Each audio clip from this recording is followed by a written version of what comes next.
흘러간다. 기억하라, 기억하라. 끊임없이 말씀하시는 주님. 그러나 우리는 그의 행하신 일을 잊고 그의 기이한 일을 기억하지 않는다. 우상 숭배와 불순종의 길을 걷다가 염려와 불안의 열매를 맺으며 속히 멸망의 길로 달려간다. 신앙은 기억, 마음가까의 전쟁. 주의 은혜를 잊지 않고 감사로 예배를 드리며 주께 올리는 찬송 속에 열리는 영생의 문. 오늘도 주를 기억하게 하소서. 주의 행사를 잊지 않게 하소서. 주의 살과 피를 기념하는 삶이 되게 하소서. 주님 가신 그 길을 따라가며 삶으로 주님을 기억하게 하소서. 우리는 삶 속에서 너무나 쉽게 하나님의 은혜를 잊고 살아갑니다. 그래서 하나님은 이스라엘 백성에게 성막을 짓게 하시고 제사장을 세워 늘 임재하시며 은혜를 기억하게 하셨습니다. 제사장은 날마다 하나님 앞에 예배하며 백성의 죄를 속하고 주의 은혜를 기억하게 하는 사명을 감당했습니다. 제사장의 삶은 자신이 누구인지 하나님 앞에서 늘 새롭게 확인하는 삶이기에 은혜를 잊지 않고 감사하며 주님을 기념하는 삶으로 이어졌습니다. 오늘날 우리도 왕같은 제사장으로 부름받았습니다. 날마다 하나님께 나아가 예배하고 주님의 은혜를 기억하며 살아갈 때 우리는 이 땅에서 내가 누구인지 분명히 알고 믿음으로 살아갈 수 있습니다. 오늘 이 말씀을 통해 우리를 왕같은 제사장으로 부르시는 주님의 음성을 듣고 삶으로 응답할 수 있기를 간절히 기도합니다. 오늘 말씀의 제목은 영화롭고 아름다운 제사장입니다. 요절 말씀인 28장 2절 말씀을 다 함께 읽겠습니다. 시작. 내 영 안원을 위하여 거룩한 옷을 지어 영화롭게 아름답게 할지니. 기도하겠습니다. 하나님 아버지 감사합니다. 지난 여름 상을 통해 저희를 향한 하나님 아버지의 끝없는 사랑을 깨닫게 하시고 또 풍성한 은혜를 누리게 하셔서 진심으로 감사합니다. 이 시간 그 은혜와 사랑을 잊지 않고 말씀을 통해 내가 누구인지 알므로 이 땅에서 왕같은 제사장으로 또 온전히 살아갈 수 있기를 간절히 기도합니다. 이 시간 아무 자격 없는 죄인이 주의 말씀을 들고 섰습니다. 오직 주님의 뜻만이 이 시간 드러나고 오직 주님만이 영광 받아주시기를 간절히 기도합니다. 저희는 감사드렸고 예수 그리스도 이름으로 기도드렸습니다. 예. 파트 1 제사장의 거룩한 옷 28장입니다. 오늘 말씀을 시작하기에 앞서 성막에 관한 지난 출애굽기 15강 말씀을 잠시 되돌아보고 또 오늘 말씀의 일부 내용을 미리 살펴볼 수 있는 영상을 함께 보고자 합니다. 이 영상은 그 초청교회에서 시작한 것인데 한번 잠깐 보도록 하겠습니다. 출애굽한 이스라엘 백성들에게는 첫 번째 성소였던 성막, 그곳은 하나님이 계시는 거룩한 곳이자 하나님께서 백성들과 만나주셨던 만남의 자리였습니다. 성막의 울타리에서부터 성막의 내부까지 구조는 물론이고 재료 하나까지도 하나님의 손길이 거치지 않은 곳이 없는 성막. 이 성막은 구원은 그저 주어진 것이 아니며 예배가 얼마나 복된 자리인지를 깨닫게 해줍니다. 구약 성경에 나온 성막이 글로 표현되어 있기 때문에 이해를 돕기 위해 성막이 어떻게 생겼는지 그리고 그 구조는 어떻게 되어 있는지를 오늘 함께 알아가보자 합니다.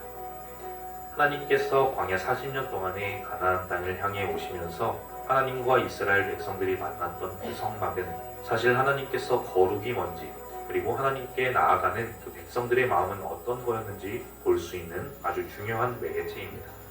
이 성막은 예수님으로 인해서 모든 휘장이 갈라짐에 따라 예수님께서 보내주신 성령 시대를 살아가는 우리이지만 하나님께 나아가는 그 거룩한 마음을 배우기 위해서 우리는 성막을 볼 필요가 있습니다. 성막은 출애굽기 25장과 26장에 하나님께서 성막을 어떻게 만들지에 대해 그 재료까지 세세하게 가르쳐 주십니다. 그리고 이 모든 재료는 이스라엘 백성들로 하여금 기쁘게 내는 것을 받아서 지으라 명령하시죠. 단 하나뿐인 성소의 문이 있는 동쪽을 기준으로 번제단, 물두멍, 그리고 성막이 있는데 성막에 들어가게 되면 성소와 지성소가 있습니다. 동쪽인 성막의 입구로 들어와서 예물을 드리게 되는데 번제단을 기준으로 북쪽에서 예물을 드리는 사람이 가축을 잡습니다. 그렇게 해서 잡게 된 가축의 피를 가져다가 번제단 네 모퉁이에 있는 번제단의 뿔에 피를 묻히고 가축을 번제단 위에다가 올립니다. 그렇게 태우게 되면 그것은 화제로서 하나님 앞에 향기로운 냄새로 드려지는 것이죠. 번제단에서 조금 더 이동하게 되면 그 앞에 물두멍이 있습니다. 물두멍에서는 제사장들이 손이나 발을 씻도록 되어 있습니다. 이때 손이나 발을 씻지 않고 성막 안에 들어가게 되면 제사장은 반드시 죽게 됩니다. 성막 안에 있는 성소를 보면 그 바깥에는 해달 가죽으로 덮여져 있습니다. 그 안에 들어가게 되면 나오는 곳이 바로 성소입니다. 이 성소에는 제사장들만이 들어올 수 있습니다. 제사장들이 들어오면 입구인 동쪽을 기준으로 서쪽인 지성소 앞에는 분향단이 있습니다. 이 분향단에는 지정된 향을 섞어서 만든 것을 태움으로써 거룩한 향기를 냅니다. 성소에서 북쪽에 보이는 것이 바로 떡상입니다. 떡상은 하나님 앞에 떡을 차려서 놓는 것을 말하는데 12장의 진설병을 두 줄로 6장씩 쌓아 놓습니다. 그리고 성소의 남쪽에는 살구나무 꽃 모양을 한 등잔대가 있습니다. 이 성소 안에 더욱 거룩한 곳은 바로 지성소입니다. 지성소에는 대제사장만이 들어갈 수 있는데 1년에 딱 하루 있는 속죄일에만 들어갈 수 있습니다. 이 지성소 안에는 언약궤가 있습니다. 언약궤 위에 있는 것이 바로 속죄소인데 그룹이라고 하는 천사 2명이 서로 날개를 맞대고 언약궤를 받고 있는 모습을 가집니다. 법궤 안에는 3가지 물건이 들어있습니다. 첫째는 시내산에서 모세가 하나님께로부터 받은 2 돌판이 있고 두 번째는 광야 40년간 하나님께서 먹여주신 만나, 그리고 세 번째는 아론의 쌍난 지팡이입니다. 이렇게 해서 보면 이스라엘 백성은 이 법궤를 40년 내내 그리고 가나안 땅에 들어와서까지도 하나님께서 주신 말씀을 기억하고 일용할 양식을 주신 하나님을 기억하면서 이 법궤를 늘 기도와 예배의 중심에 놓았던 것을 볼 수 있습니다. 하나님께 나아오는 그 마음을 배우기 위해서 우리는 구약 성경에 나오는 성막에 대해서 알아볼 필요가 있습니다. 성막에 대해 자세하게 묵상한다면 우리가 하나님께 어떤 마음으로 예배를 드려야 되는지 확실하게 알 수 있을 것입니다. 예, 여기까지입니다. 조금 리뷰가 되셨는지 모르겠습니다. 출애굽기 25장부터 27장 19절까지 지난 15강에서 하나님은 성소를 성막 또는 장막이라 부르시며 백성 가운데 임재하시겠다고 말씀하셨습니다. 그런데 27장 20절부터 31장까지는 그 이름을 회막, 곧 만남의 장막인 The Tent of Meeting이라 부르십니다.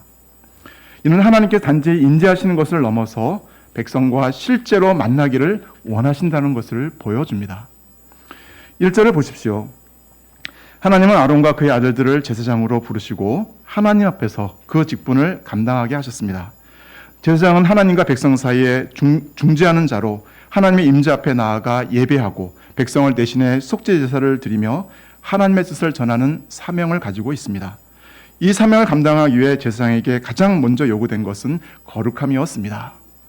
히브리어로 코데시라는 이 거룩함은 단지 도덕적으로 깨끗하는 뜻이 아니라 세속적인 것과 구별되어 하나님께 온전히 바쳐진 상태를 말합니다.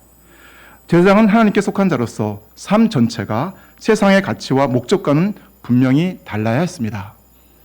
2절을 보십시오. 다 함께 한번 읽어보겠습니다. 시작. 내 영 아론을 위하여 거룩한 옷을 지어 영화롭고 아름답게 할지니. 그렇게 하나님은 아론에게 단순한 예복이 아닌 거룩한 옷을 입히라고 명령하십니다. 그리고 그 옷은 영화롭고 아름다워야 한다고 말씀하십니다. 왜입니까? 여기서 영화롭다는 히브리어 카보드는 단순히 화려하다는 의미가 아닙니다. 존귀함과 무게감, 품위를 의미합니다. 이는 제사장이 입는 옷을 통해 그 사명의 권위와 책임의 무게를 드러내야 함을 의미합니다. 또 아름답다는 티프아라는 찬란함, 영광, 존귀함을 나타냅니다. 제사장의 옷은 단순한 장식이 아니라 보는 이들로 하여금 하나님을 사모하고 그분의 거룩하심을 경외하게 하는 도구였습니다. 즉 하나님의 제사장의 거룩한 옷을 지어 입히신 것은 그가 하나님께 속한 자임을 스스로 자각하게 하시고 백성들로 하여금 하나님을 사모하고 경외하게 하려는 의도가 있습니다. 아론도 그 옷을 입을 때마다 자신이 누구이며 얼마나 존귀한 부르심을 받았는지 기억했을 것입니다. 그리고 백성들은 그를 통해 보이지 않는 하나님을 더욱 사모하고 경외하게 되었을 것입니다. 3절을 보십시오. 하나님은 제사장이 입을 옷을 마음이 지혜 있는 자들, 곧 하나님께서 지혜로운 영으로 채우신 사람들을 통해 만들라고 하십니다. 여기서 중요한 진리를 발견하게 됩니다. 하나님의 일은 단순한 기술이나 기능으로 되는 것이 아니라 하나님의 영에 감동되고 말씀에 순종하는 자를 통해 이루어진다는 것입니다. 그래서 제사장의 옷은 단순한 인간의 솜씨가 아니라, 즉 메이드 인 이스라엘이 아니라 메이드 인 헤븐, 메이드 인 갓, 즉 하늘의 지혜로 지어진 옷이라는 뜻입니다. 출애굽기 31장에서 하나님은 부살렐과 오홀리압을 지명하시고 그들에게 하나님의 영과 지혜, 총명과 지식을 충만해 주셔서 성막과 제사장의 옷을 짓도록 하셨습니다.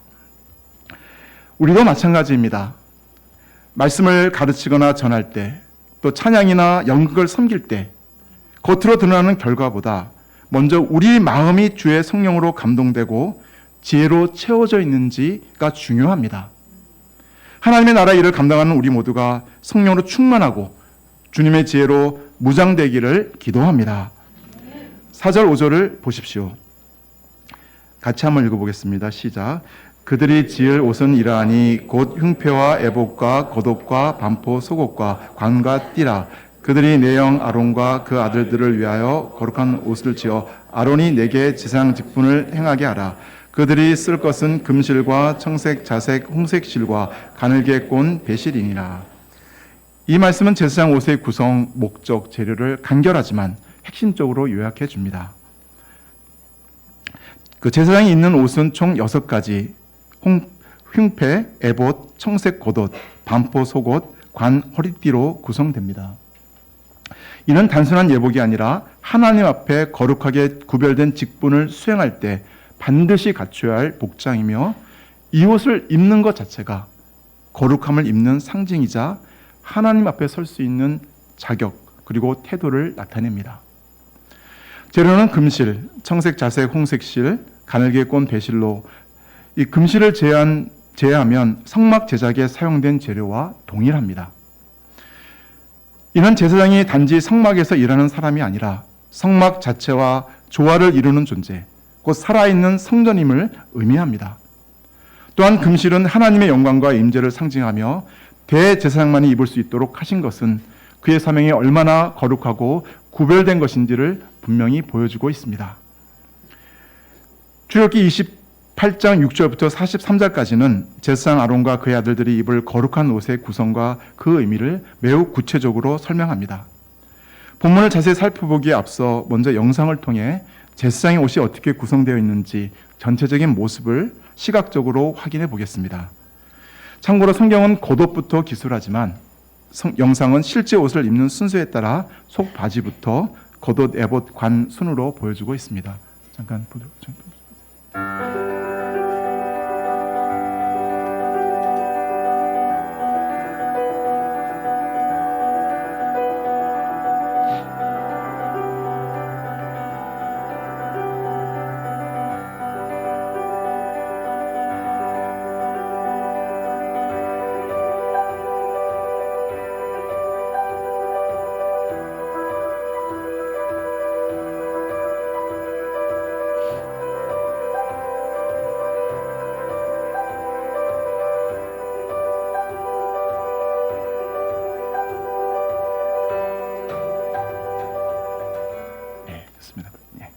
감사합니다. 첫째, 에봇입니다. 에봇은 제사장이 입는 앞치마 형태의 옷으로 제사장 복장 중 가장 먼저 언급된 중심적인 의복입니다. 금실과 청색, 자색, 홍색실, 가늘게 꼰 배실 등 5가지 재료로 정교하게 짜여져 매우 아름답고 귀하게 만들어졌습니다. 에봇의 양 어깨에는 호마노 보석을 붙이고 그 위에 이스라엘 12지파의 이름을 6명씩 나이 순으로 나누어 새기게 하셨습니다. 이는 제사장이 12지파 전체를 어깨에 메고 하나님 앞에 서는 대표자요 그들의 책임을 짊어진 자임을 상징합니다. 둘째는 판결 흉패입니다. 흉패입니다. 흉패는 가슴에 붙이는 정사각형 장식으로 에봇과 같은 재료로 정교하게 짜여져 있습니다.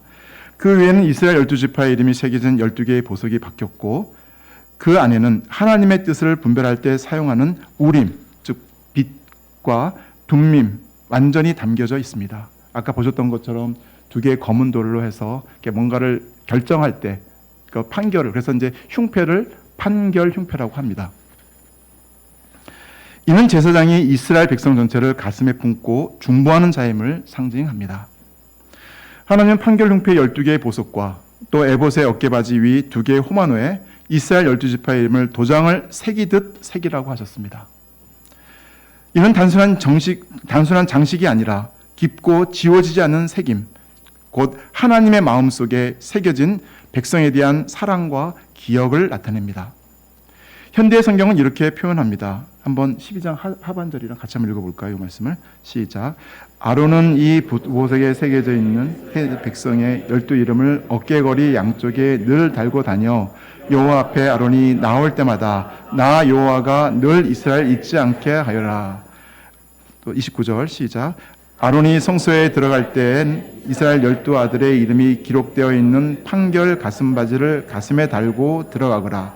아론이 성소에 들어갈 때마다 하나님께서 그것을 보시고 이스라엘 12지파를 영원히 잊지 않으실 것이다. 인간은 너무나 쉽게 하나님의 은혜를 망각하고 배반합니다. 그러나 하나님은 결코 자기 백성을 잊지 않으십니다. 아론이 입은 거룩한 제사장 의복은 하나님 앞에 설 때마다 그 백성의 이름을 기억하게 하는 표지였고, 하나님은 그 이름을 보실 때마다 자비와 은혜를 품으셨습니다. 이 제사장의 모습은 장차 오실 예수 그리스도의 그림자입니다. 예수님은 단지 우리를 기억하시는 수준이 아니라 우리의 죄와 허물을 친히 짊어지셨고 상처 입고 깨어진 우리의 마음을 품으시며 지금도 우리를 위해 중보하시는 참된 중보자가 되십니다. 지난 여름 생활 통해 우리는 이 주님의 사랑을 깊이 경험했습니다. 그러나 일상으로 돌아온 우리의 마음은 서서히 식어가고 그 은혜는 삶의 자리에서 점점 희미해지고 있습니다.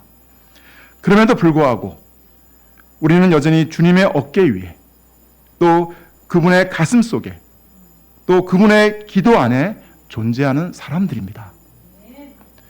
우리를 잊지 않으시는 주님, 언제든 다시 짊어주시는 주님, 믿음으로 나오는 자를 날마다 새롭게 하시는 주님의 은혜를 기억하며 살아가기를 기도합니다. 그리고 이제는 그 은혜에 응답하여 우리도 한 영혼을 마음에 품고 그를 위해 중보하며 살아가는 자가 될 수 있기를 기도합니다. 셋째는 겉옷입니다. 에봇 안에 받쳐 입은 겉옷은 전부 청색, 곧 하늘의 색으로 만들어졌습니다. 특히 이 겉옷 가장자리에 석류 한 땀, 금방울 한 땀씩 번갈아 달아 제사장이 움직일 때마다 소리가 나게 하셨습니다. 이 금방울 소리는 단순한 장식이 아니라 제사장이 성소 안에서 살아서 하나님 앞에 직무를 수행하고 있음을 알리는 생명의 소리였습니다. 만약 소리가 들리지 않는다면 그는 거룩한 규례를 어기고 경솔하게 행동하여 죽임을 당한 것으로 간주되었습니다. 히브리 전승에 따르면 제사장이 지성소에 들어갈 때는 발목에 밧줄을 묶고 들어갔다고 합니다. 만약 그가 하나님 앞에서 잘못된 제사를 드려 즉사한다면 일반 백성은 성소 안으로 들어갈 수 없었기에 그 시신을 끌어내기 위한 조치였다고 합니다. 이처럼 하나님 앞에 서는 제사장의 자리는 목숨을 걸어야 하는 자리였고 금방울은 그 거룩한 책임을 끊임없이 일깨우는 경고음이었습니다.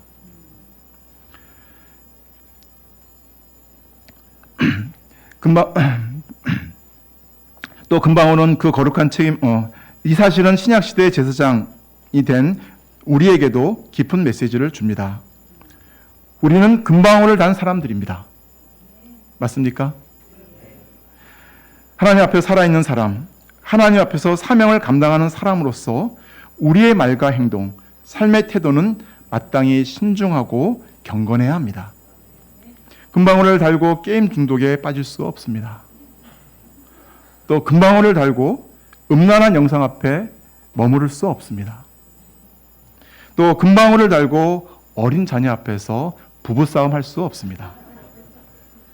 또 금방울 달고 운전 중에 거친 말을 쏟아낼 수 없습니다. 왜냐하면 우리는 누구보다 먼저 하나님 앞에 서 있는 사람들이기 때문입니다. 금방울은 우리 안에 울리는 경고음이자 은혜의 종소리입니다. 그 소리가 날 때마다 우리 마음속에서도 그 소리가 날마다 우리 마음속에서도 울려 퍼지기를 기도합니다. 그래서 날마다 우리 자신을 돌아보며 이 땅에서 신중하고 경건하게 제사장답게 살아가기를 간절히 기도합니다. 넷째는 순금패입니다. 여호와께 성결이라는 패인데요. 하나님은 순금으로 만든 패에 여호와께 성결이라는 글귀를 새겨 제사장의 머리에 쓴 관의 이마 부위에 붙이게 하였습니다.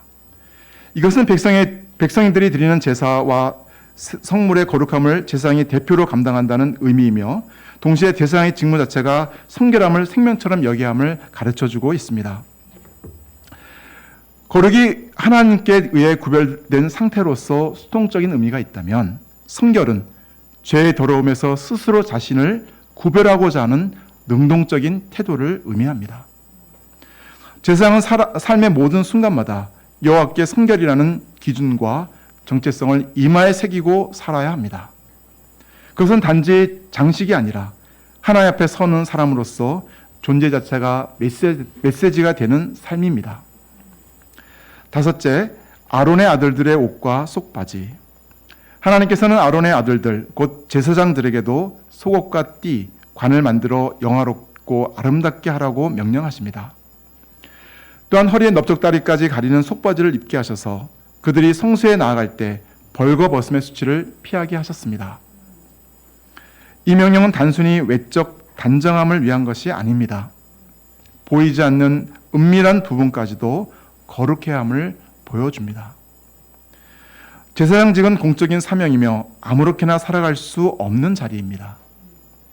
이 규례를 무시하고 성소에 들어가면 죽임을 당할 만큼 그 자리는 하나님 앞에서 엄중하고 두려운 자리였습니다.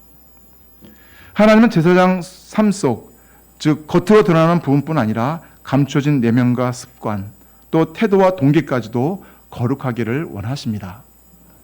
그분은 우리의 숨은 영역까지 주목하시고 그곳이 거룩해지기를 원하십니다.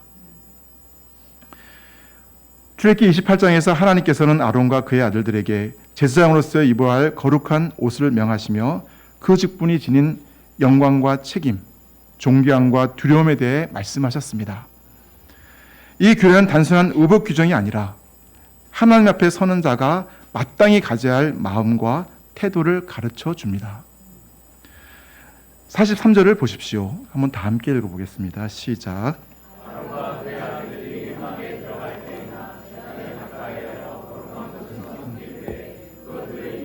저를 짊어진 채 죽지 아니하리니 그와 그의 후손이 영원히 지킬 규례니라. 하나님이 이것을 영원히 지킬 규례라 하시며 이를 지키지 않으면 죽음에 이를 수 있다고 하십니다. 그만큼 제사장의 직분은 말로 다 할 수 없는 영광의 자리이면서도 동시에 하나님의 명령 앞에 철저히 순종해야 하는 두려운 자리입니다. 그러나 신약시대를 살아가는 우리는 예수 그리스도의 십자가와 부활을 통해 예수님께 나아갈 새롭고 산 길을 이미 얻었습니다. 이제 우리는 더 이상 율법의 복잡한 규례나 제사장의 의복 없이도 담대히 하나님 보좌 앞에 나아갈 수 있는 은혜의 길을 걷고 있습니다. 그러나 이것이 곧 거룩과 성결의 정신마저 사라졌음을 의미하지는 않습니다. 오히려 오늘날 왕같은 제사장으로 부름받은 우리는 나 자신뿐 아니라 공동체 전체를 대신해 하나님 앞에 서 있다는 책임의식을 가져야 합니다. 주님의 사랑으로 아픈 영혼들을 품고 또 그들의 아픔을 함께 느끼며 중보하는 자가 되어야 합니다. 또한 거룩한 부담감을 안고 죄를 멀리하며 무릎 꿇은 자리에서 날마다 하나님의 뜻을 구하는 삶을 살아가야 합니다. 제사장이 금방울 소리를 내며 조심스럽게 성소를 걸었던 것처럼 우리도 세상 속에서 함부로 말하거나 행동할 수 없는 사람들입니다. 하나님 앞에서 왕같은 제사장으로서의 직분을 감당하며 항상 생명을 살리는 자로 살아가기를 간절히 기도합니다. Part 2. 하나님과의 만남을 위한 삶의 정결. 29장부터 31장입니다. 출애굽기 29장에서 하나님께서는 제사장 위임식과 제사장이 매일 감당해야 할 일들에 대해 말씀하십니다. 1절 3절을 보십시오. 아론과 그의 아들들을 제사장으로 거룩하게 구별하시기 위해 하나님은 어린 수송아지 한 마리, 흠없는 순양 2마리, 그리고 무교병, 기름 섞은 무교과자, 기름 바른 무교전병을 고운 밀가루로 만들어 한 광주리에 담아 회막 앞으로 가져오라고 하십니다. 4절을 보십시오. 함께 읽어보겠습니다. 시작. 너는 아론과 그의 아들들을 회막문으로 데려다가 물로 씻기고. 제사장 위임식은 먼저 아론과 그의 아들들을 회막문 앞으로 데려오고 물로 부어 씻기는 것으로 시작됩니다. 하나님 앞에 부름받은 자의 시작은 정결하게 하심을 받는 것입니다. 이것은 단순한 외적 정결이 아니라 죄와 더러움에서 구별되어 하나님께 드려지는 존재가 되는 영적 정결의 상징입니다. 그 후 하나님은 거룩한 옷을 입히시고 관유를 부어 그들을 거룩하게 구별하셨습니다. 제사장은 영화롭고 아름다운 직분을 맡은 자이지만 그 모든 출발은 하나님께서 씻기시고 입히시고 기름 부어야 가능합니다. 10절에서 28절까지는 제사장 위임식에서 드려진 제사가 소개됩니다. 이는 구약의 5대 제사 중 속건제가 빠진 4가지 제사로 속죄제, 번제, 화목제, 소제 순서로 드려졌습니다. 먼저 속죄제는 수송아지로 드려졌습니다. 이는 제사장도 죄로부터 속죄받아야 할 존재임을 보여줍니다.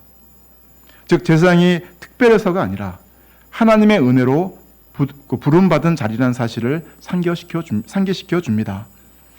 다음으로 드려진 번제는 제물을 온전히 불태워 드리는 제사로 제사장이 하나님께 완전히 헌신된 자임을 나타냅니다. 세 번째는 화목제입니다. 순양을 잡고 그 피를 제사장의 오른쪽 귓불이, 오른손 엄지, 오른발 엄지에 바릅니다. 오른쪽은 우리 몸의 힘의 어떤 근원을 나타내는데, 즉 이것은 제사장이 듣고 또 일하고 걷는 모든 삶 전체를 하나님께 드리겠다는 헌신의 의식입니다. 마지막으로 드려진 제사는 소제입니다. 감사와 헌신을 표현하는 제사로 제사장의 일상 전체가 하나님께 향기로운 제물이 되어야 함을 의미합니다. 21절을 다 함께 읽겠습니다. 시작. 제단 위에 피와 관유를 가져다가 아론과 그의 옷과 그의 아들들과 그의 아들들의 옷에 뿌리라. 그와 그의 옷과 그의 아들들과 그의 아들들의 옷이 거룩하리라. 화목제와 소제 사이에 하나님은 제단 위에 피와 관유를 아론과 그의 아들들이 입은 제사장 옷에 뿌리게 하셨습니다. 여기서 관유는 일반 식용유가 아니라 성별된 의식을 위해 특별히 주재된 거룩한 기름입니다. 그런데 이렇게 정교하고 값비싼 제사장의 옷에 피와 기름을 뿌리는 행위는 외적으로 보면 오히려 옷을 더럽히는 일처럼 보입니다. 하지만 하나님은 분명히 말씀하십니다. 그와 그의 옷과 그의 아들들과 그의 아들들의 옷이 거룩하리라. 이 말씀은 제사장의 화려한 옷이나 외적인 장식으로 거룩해지는 것이 아니라 속죄의 피와 거룩한 기름 부음, 곧 그리스도의 보혈과 성령의 기름 부으심으로 거룩하게 된다는 것을 보여줍니다. 오늘날 우리 역시 왕같은 제사장으로 부름받았습니다. 그러나 그 사명을 감당할 수 있는 힘은 오직 예수 그리스도의 십자가 보혈의 능력입니다. 그 보혈이 우리의 마음과 영혼에 뿌려지고 발라질 때 우리는 비로소 하나님 앞에 거룩하게 구별된 자가 됩니다. 우리의 행실이나 노력으로는 결코 거룩함에 이를 수 없습니다. 현실 속에서는 우리는 너무나 쉽게 더러워지고 자주 넘어집니다. 그러므로 우리는 날마다 십자가 앞으로 나아가야 합니다. 그리스도의 피로 우리의 귀와 눈, 손과 발, 그리고 무엇보다 우리의 마음을 씻고 정결하게 하여 참된 제사장의 삶, 거룩한 삶을 날마다 살아갈 수 있기를 간절히 기도합니다. 35절, 36절입니다. 다 함께 읽어보겠습니다. 시작. 너는 내가 네게 한 모든 명령을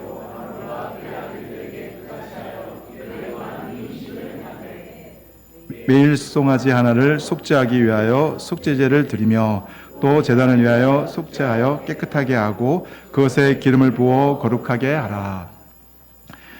제사장 위임식은 단 하루로 끝나지 않았습니다. 7일 동안 반복되는 과정이었습니다. 매일 수송아지를 속죄제로 드려 제사장의 죄를 씻고 제단 역시 날마다 속죄와 기름 부음을 통해 거룩히 구별해야 했습니다. 이 반복되는 속죄의 절차 속에서 우리는 하나님의 거룩에 대한 열정과 철저함을 보게 됩니다. 하나님은 단순히 형식적인 정결을 원하시는 것이 아닙니다. 마음 깊은 곳까지 씻어내는 철저한 거룩함, 그 거룩을 하나님은 기뻐하시며 친히 이루어 가십니다. 그래서 하나님을 섬기는 자는 절반만 거룩해서는 안 됩니다. 한 발은 세상에, 한 발은 하나님께 두른 타협적인 신앙은 결코 하나님을 기쁘시게 할 수 없습니다. 하나님은 우리의 눈이 주님과 말씀만을 바라보고 또 우리의 귀가 주님의 음성만을 듣고 우리의 손과 발이 복음을 위해 구별되어 사용되기를 원하십니다. 하나님은 우리 존재 전부가 온전히 거룩하게 되기를 간절히 원하십니다. 38절 39절을 보십시오. 같이 한번 읽어보겠습니다. 시작. 내가 제단 위에 드릴 것은 이러하니라. 매일 1년 된 어린 양 2마리니 한 어린 양은 아침에 드리고 한 어린 양은 저녁 때에 드릴지며. 하나님께서 제사장에게 맡기신 매일의 사명은 아침과 저녁으로 어린 양을 번제로 드리는 것이었습니다. 여기에 고운 밀가루와 기름, 포도주를 더한 소제와 전제도 함께 드려졌습니다. 이 제사는 이스라엘 백성들을 위한 중보와 헌신의 상징이고 매일 반복되어야 했습니다. 화려한 옷보다 더 중요한 것은 이렇게 날마다 드려지는 피의 제사입니다. 제사장의 손은 항상 희생의 피에 젖어 있었고 그 삶은 철저한 섬김과 헌신의 연속이었습니다. 우리도 마찬가지입니다. 예수 그리스도의 보혈을 붙들고 기도하며 말씀을 듣고 또 복음을 위해 삶을 드리는 제사장 같은 삶을 날마다 살아가야 합니다. 42에서 46절은 하나님이 제사장 사역을 통해 이루고자 하시는 약속을 보여줍니다. 42절 하반절과 43, 45절을 다 함께 읽어보겠습니다. 시작. 내가 거기서 너희와 만나고 내게 말하리라. 내가 거기서 이스라엘 자손을 만나리니 내 영광으로 말미암아 회막이 거룩하게 될지라. 내가 이스라엘 자손 중에 거하여 그들의 하나님이 되리니. 하나님은 매일 피의 제사가 드려지는 그 자리에서 백성과 만나시고 말씀하시며 그들과 함께 거하시겠다고 하십니다. 이것은 바로 하나님께서 이스라엘을 애굽에서 인도해내신 최종의 목적이기도 합니다. 오늘 우리도 왕같은 제사장으로 부름받았습니다. 그러므로 날마다 예수 그리스도의 피를 먹고 마시며 생명의 복음 안에서 자신을 다시 하나님께 드려야 합니다. 그 보혈로 우리는 거룩하게 되고 그 거룩함 안에서 하나님은 우리와 만나주시고 말씀하시며 함께 거하실 것입니다. 오늘도 예수님의 십자가 앞으로 나아가 그 피를 의지해 참된 제사장으로 살아가기를 간절히 기도합니다. 출애굽기 30장에서는 그동안 언급되지 않았던 분향단, 속전, 물두멍, 또 관유와 향의 제작에 대해 말씀하십니다. 이는 단순한 성막 기구에 대한 설명을 넘어 하나님과의 만남을 실제로 가능하게 하는 제사장의 사역과 그 거룩함의 준비가 얼마나 중요한가 알려줍니다. 하나님은 단지 성막을 짓는 데 목적이 있으신 것이 아니라 그곳에서 백성과 만나기를 원하셨고 이를 위해 사역자의 삶과 태도를 철저하게 준비시키셨습니다. 첫째는 분향단입니다. 분향단은 조각목으로 만들고 가로 세로 50cm의 정사각형, 높이는 그 2배인 1m로 하여 금으로 덮고 네 귀에 뿔을 만들게 하셨습니다. 무엇보다 하나님은 이 분향단을 속죄소 맞은편, 곧 증거궤가 있는 휘장 밖에 두라고 하셨습니다. 7절 8절을 보십시오. 다 함께 한번 읽어보겠습니다. 시작. 아더니 아침마다 그의 향기로운 향을 사르되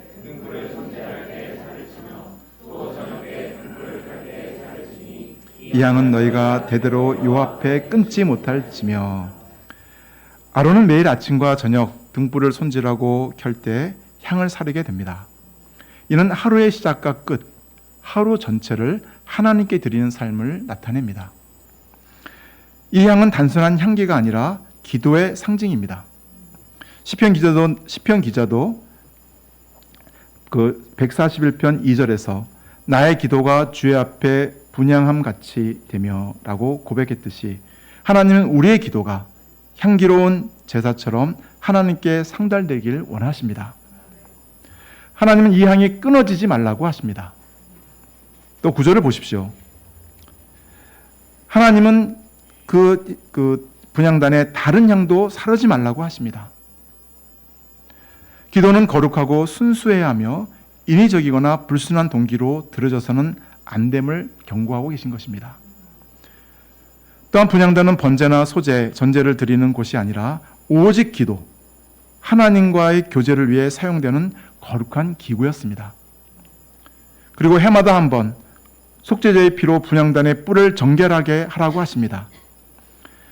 아무리 향기롭고 거룩해 보여도 하나님께 드려지기 위해서는 피의 속죄가 전제되어야 합니다.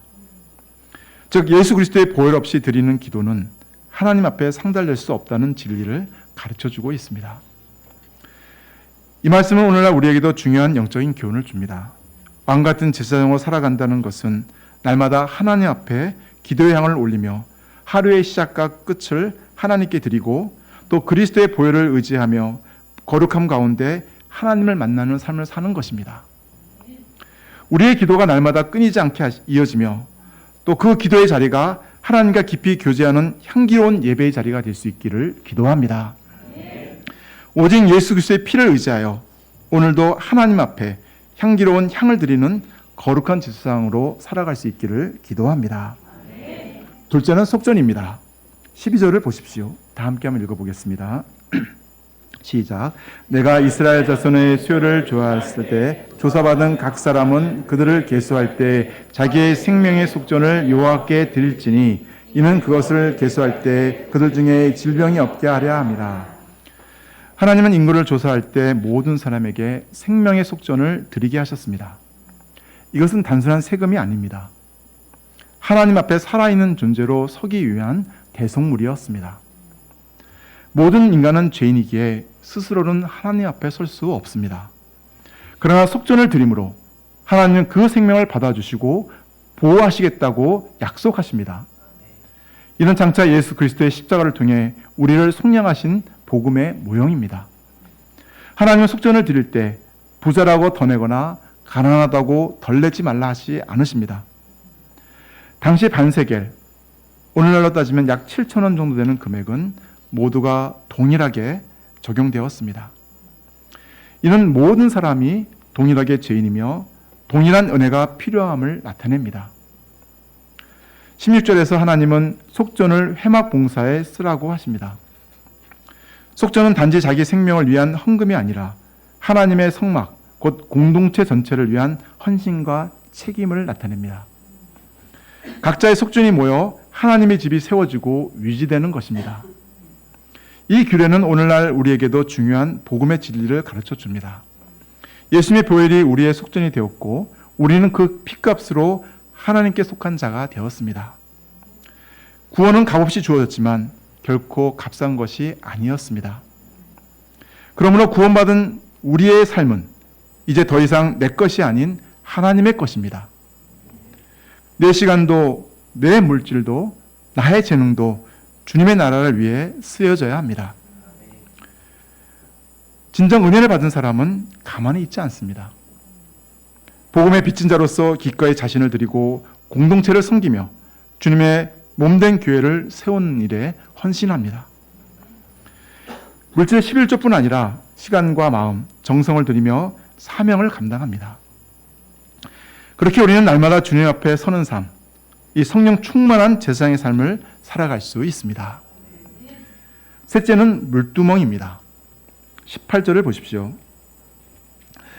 하나님은 물두멍을 회막과 번제단 사이, 곧 하나님을 만나기 전 반드시 지나가야 할 자리에 두라고 하셨습니다. 이곳에서 제사장들은 손과 발을 씻어야 합니다. 19절에 보면 아론과 그의 아들들이 그 두멍에서 수족을 씻되라고 하셨습니다. 거룩하신 하나님 앞에 나아가기 위해 제사장들은 반드시 자신을 정결하게 해야 합니다. 이것은 단순히 손과 발의 먼지를 씻는 것이 아닙니다. 영적으로 준비되었음을 나타내는 거룩한 의식이었습니다. 20절, 21절을 보십시오. 다 함께 읽어보겠습니다. 시작. 그들이 회막에 들어갈 때 물로 씻어 죽기를 면할 것이요 제단에 가까이 가서 그 직분을 행하여 여호와 앞에 화제를 살을 때에도 그리할지니라. 이와 같이 그들이 그 수족을 써 죽기를 면할지니 이는 그와 그의 자손이 대대로 영원히 지킬 규례니라. 하나님은 물두멍에서 씻지 않으면 죽을 것이라고 단호히 반복해서 경고하십니다. 이는 하나님의 거룩 앞에 부정한 모습으로 나아갈 수 없음을 분명하게 보여줍니다. 하나님은 제사장을 사랑하셨기에 그들의 거룩함 없이 가까이 왔다가 죽는 일이 없도록 철저히 준비하라고 명령하신 것입니다. 이 말씀을 통해 하나님께서 정결을 얼마나 중요하게 여기신지 분명히 알 수 있습니다. 성막에 들어가기 전 손과 발을 씻는 행위는 나의 행위와 걸음, 곧 삶 전체가 하나님 앞에서 거룩해야 함을 말합니다. 이 구약의 물두멍은 신약에서 예수님께서 제 아들의 발을 씻기신 사건을 통해 완성된 의미를 갖습니다. 예수님은 베드로가 발 씻기를 거절하자 이렇게 말씀하셨습니다. 내가 너를 씻어주지 아니하면 네가 나와 상관이 없느니라.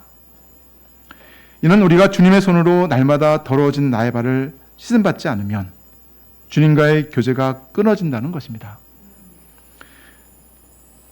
그리고 예수님은 이미 목욕한 자는 발밖에 씻을 필요가 없다고 하셨습니다. 즉 복음으로 이미 구원받은 자면 날마다 세상 속에서 더러워진 부분만 말씀 앞에서 씻으면 된다는 것입니다. 곧 매일 회개하는 삶이 필요하다는 것입니다. 오늘날 우리에게 물두멍에서 손과 발을 씻는 행위는 주의 말씀 앞에서 나 자신을 돌아보고 즉시 회개하는 삶입니다. 손과 발이 더러워졌음을 알면서도 그대로 주님을 섬기고 예배드리는 것은 하나님 앞에 매우 위험한 행동입니다. 우리는 말씀 앞에 설 때마다 오늘 내 손은 무엇을 만졌는가? 또 내 발은 어디로 행했는가? 또 내 입은 어떤 말을 했는가? 스스로 돌아보고 회개해야 합니다. 주님은 오늘도 제 아들의 발을 씻기셨던 것처럼 우리의 더러움도 씻어주기를 원하십니다. 그리고 깨끗해진 손과 발로 복음을 전하며 이웃을 섬기기를 원하십니다. 날마다 물두멍 앞에 서듯 말씀 앞에 서서 나를 씻고 새롭게 하는 삶, 그것이 참된 제사장의 삶입니다. 넷째는 관유를 바르라는 명령입니다. 여기서 거룩한 관유, sacred anointing oil은 하나님께서 특별히 성별하신 기름으로 성막과 그 안에 모든 기구를 거룩하게 구별하기 위해 사용되었습니다. 회막, 증거계, 떡상, 등잔대, 분향단, 번제단, 물두멍까지 사실 처음에는 아름답고 견고하게 만들어졌지만 시간이 지나면 녹슬고 부식될 수 있기에 하나님은 관유로 보존하게 하셨습니다.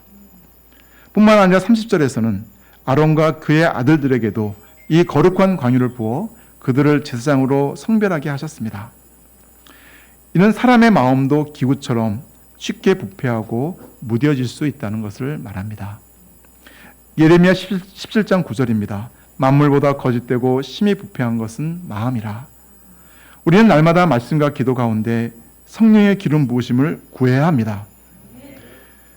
작아 보이는 매일의 말씀 묵상과 기도가 바로 우리 영혼의 성령의 관유를 덧바르는 삶입니다.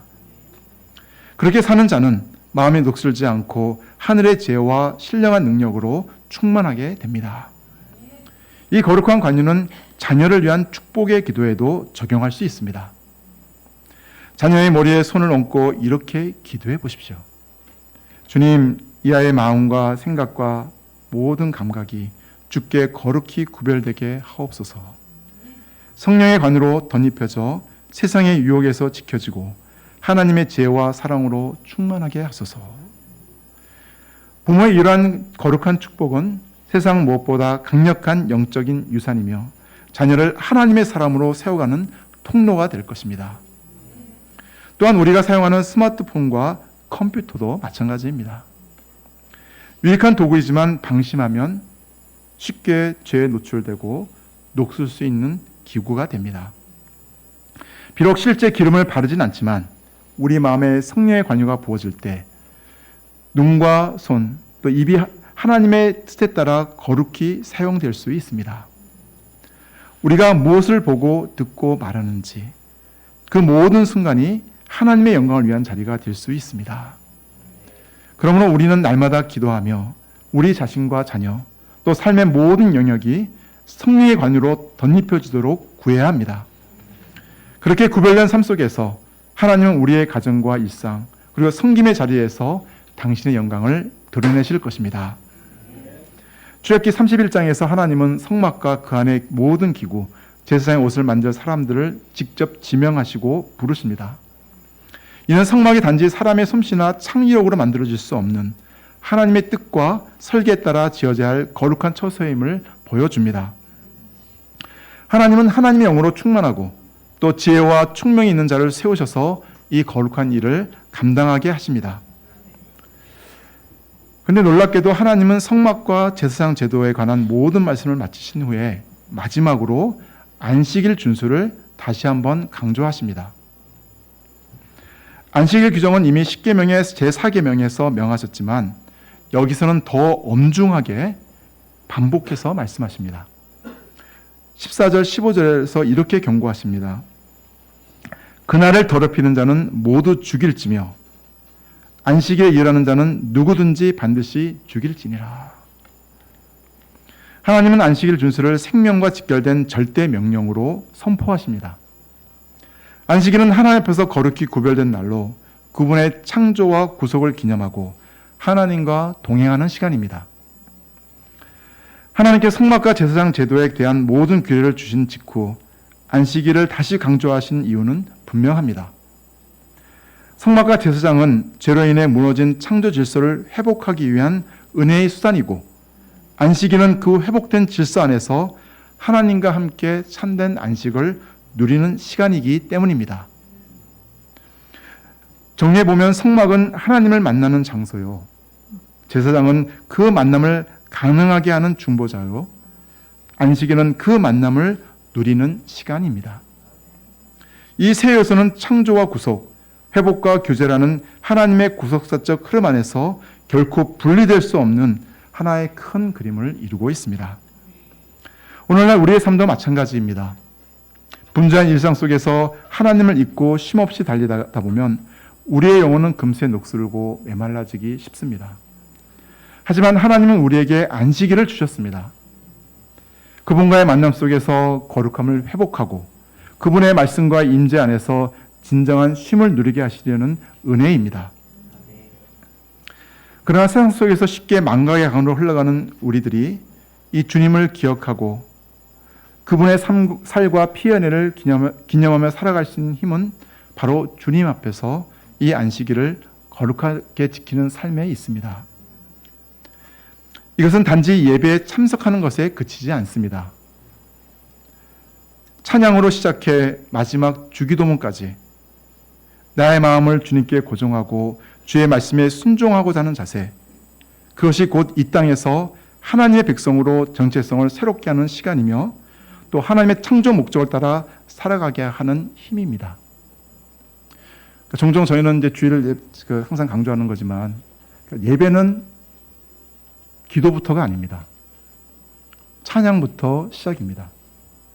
그리고 예배의 끝은 말씀 선포가 끝나는 시간이 끝이 아닙니다. 정말 주기도문까지 하나님께 올려드릴 때 그것이 진정한 예배입니다. 저희가 하나님 앞에 온전한 예배를 드릴 수 있기를 간절히 기도합니다. 그때 우리는 주님 안에서 참된 안식을 누리게 됩니다.